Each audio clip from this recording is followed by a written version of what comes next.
So I'm going to try to review the mechanics of American government in about 15 minutes, and that's a lot to cover in a short period of time. But what I want you to be aware of is that the founding fathers and the people who set up the American government did look at it as a kind of a big machine. So the title of this, The Machinery of the Republic, is literally trying to understand how the mechanics of this big machine worked. And if you think about the concern that the founders had about the concentration of power in one place, they worried that that would take away Americans' liberty. So they wanted to make sure that the power was distributed. And if you remember, Jefferson was talking about freedom of the individual, and Hamilton was talking about the power of the government, and Hamilton wanted a strong government, which he got. And the people like Jefferson said, okay, we'll give you that big, powerful government as long as those powers are divided. So we're going to be looking at where those powers are and how they check each other today.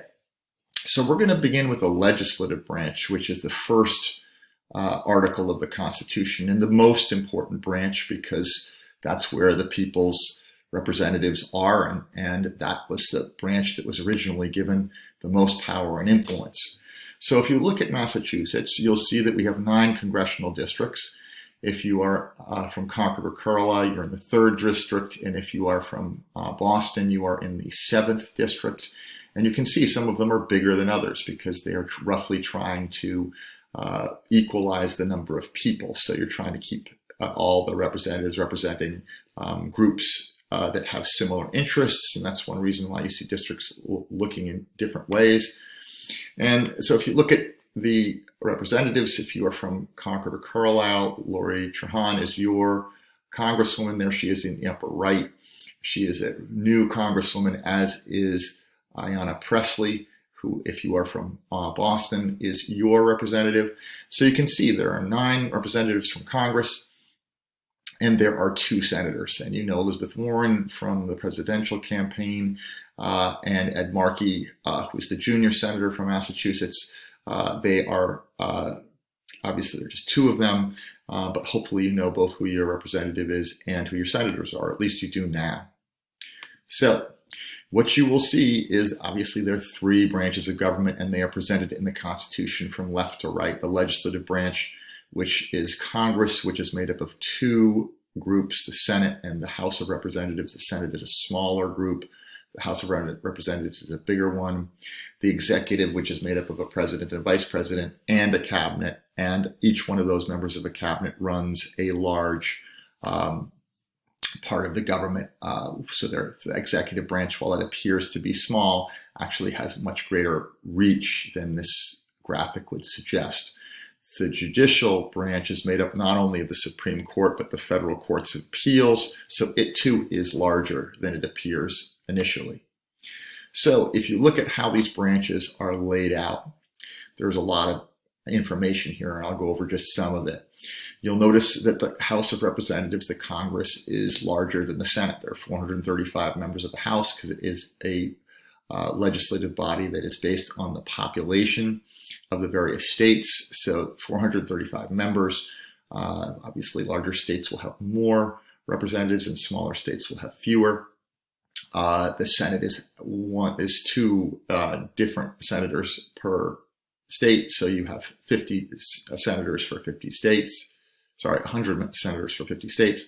And you'll see basically that the terms, the barriers for entry are lower for the House of Representatives than they are for the Senate. But the most important thing is that the House term is only 2 years, so you really are basically running for election all the time if you're in the House of Representatives, and the Senate is running on a 6-year term. You'll see if the powers that are listed at the bottom here, the most of the laws are going to be starting off in the House. All tax laws have to start in the House, and the House can impeach the president. The Senate is going to approve presidential appointments and approve treaties, and also try impeachments. And so you can see the powers are split between the House and the Senate on the legislative side of things. The executive, obviously the main thing is that the president has to sign off on laws or can veto them. So there's a check on the legislative branch. He can nominate judges to the Supreme Court, but as we just saw, the legislative has a check on him there, so you can see the checks and balances starting to work in.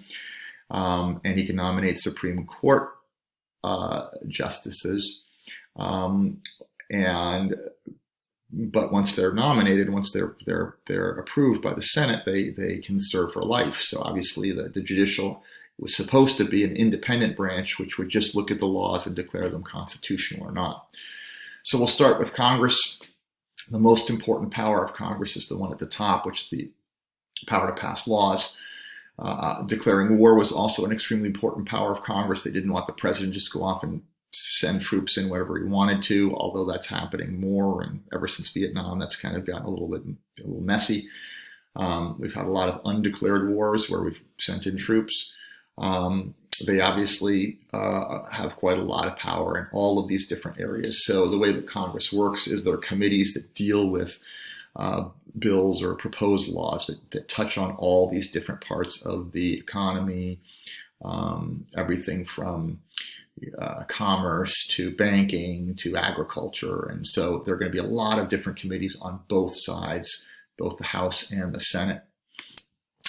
When the House and the Senate set up their rules for passing laws, it got very complicated, and I don't want you to get lost in the weeds here, but really basically it's hard to pass a law. You have to go through the committee. The committee has to basically, if you look at the left-hand side, it hears the bill, it talks about it, it marks it up, which means that basically they make amendments to it and they edit it. Then it gets written up, and then it has to be reported to the full House, and they have to vote on it. And then it has to do the same thing. The Senate has to pass all the way through there too. So there has to be an agreement between the House and the Senate. It has to be voted on by both houses. If there's a difference between the two bills, it has to be resolved, and then the president has to sign it. So put all these things together, and not a lot of bills are going to get passed. If you look at the left-hand side, the yellow is all of the bills that are proposed. The orange are the ones that actually get heard by the committees that actually, basically go through that process we just saw. And the purple ones are the only ones that actually get signed. So if you look at this, fewer than 2% of the bills that get proposed get passed. And of course, this is exactly what the original founders wanted, is because they didn't want a whole lot of laws, because more laws means more restriction on your freedom.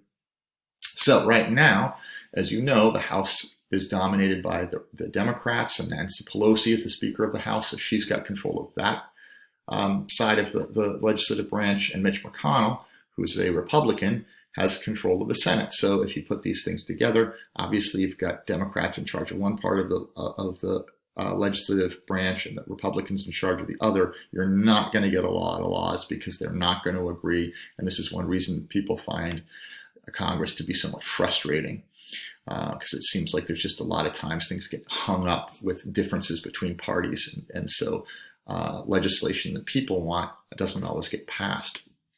So this is the question I want you to focus on. I'm going to ask you to write on it when you're done with this screencast and answering the questions. Which of the branches is most powerful? I suggested just a minute ago that the legislative branch may be weakened by the fact it's divided by partisan differences, which means the Republicans and Democrats disagree, so they kind of fight against each other internally, so fewer laws get passed. They're not able to address as many issues that way, so perhaps not as strong as it could be. The executive branch, obviously under Donald Trump, is increasing in power, has increased in power for the last 30 years or so. But as you can see, the president has a lot of power. He can nominate judges to the Supreme Court. He can veto congressional action. But Congress has the right to approve his nominations. The judicial branch can rule acts unconstitutional. So if you look at this, I want you to pause for a second and maybe take notes on the ways that these checks and balances work, because this really is the fundamental way in which the branches balance each other out. So moving to the executive branch, the presidency. Obviously, Donald Trump is a very charismatic and powerful president. All the people behind him, as you can see, are his cabinet members. So you can see the executive branch isn't just one person. It's a whole lot of people that are in all of these different positions. He obviously is commander-in-chief. He enforces the laws. He has the power to veto bills. He can issue executive orders. That's how he got the wall built, or part of the wall built. And if you look at the various departments here, everything from the Department of Agriculture, the Department of Education, Department of State, these are huge bureaucracies, lots of people that work in these areas that are under the control of the appointees, and all of the people that work in this branch are appointed by the president and approved of by the Senate. Now, when we get to presidential elections, obviously this is extremely important. It follows up on what we covered in class yesterday. You'll notice that we are voting for electors. We're not voting directly for the President of the United States. It's not a direct democratic election. It's an indirect election. So each state has a different number of representatives. Obviously, the way that you count the number of electors in a state is you add the representatives plus 2. So if you look at a small state like Montana, they only have 1 representative and 2 senators. So the smallest number of electoral college votes you can have is 3. You can see big states like California, 55. But with 538 electoral college votes, that's the representatives plus the senators. And the reason the District of Columbia gets 3 is because it's not a state, but there are obviously people that live there. It's a district, so it gets the same number as the smallest of the states. So you need to win a majority of those electoral college votes to win the presidency. So if you look at how this works, obviously, states that are highly democratic, or ones where the Democrats outnumber Republicans, like Massachusetts, will basically, no matter what happens, we know right now that Massachusetts will go Democratic, that inevitably it's going to be a Democratic state. So those 11 electoral college votes will go to Biden. And all of the deep red states, those are states that are definitely going to go to Trump. So you'll notice that there's some uncertainty in areas in different regions of the country. Now here, it's more clearly indicated. The red is solid Republican, the blue is solid Democrat. The yellow areas are more swing states, which means that they are in between Democrat and Republican. And obviously the big states like Florida, Ohio, Pennsylvania, Virginia, North Carolina, these are the states which will determine this upcoming election. Now, all you have to do in this system is win the majority of votes in that state. So you can win 1 more vote than your opponent, and you get all of those electoral college votes. So if you look at Trump, for example, he won in the last election Ohio, Michigan, and Wisconsin by less than 200,000 votes total. And most of the states he won by just a little bit more than 50,000 votes, which is just a percentage or 2, barely squeaked by, but he won all those electoral college votes and won the election. Now, if you look at this, obviously, Republicans make up a much bigger part of the overall spatial area of the United States. But if you look at the population, you'll notice that Democrats live in larger urban areas. So the more urban the area, the more Democratic. The more rural the area, the more Republican. So it's a little bit misleading. Now, the final branch of government is the judicial branch, and the judicial branch is most significantly made up of the Supreme Court. So here you can see the conservatives and liberals have been relatively balanced for a while.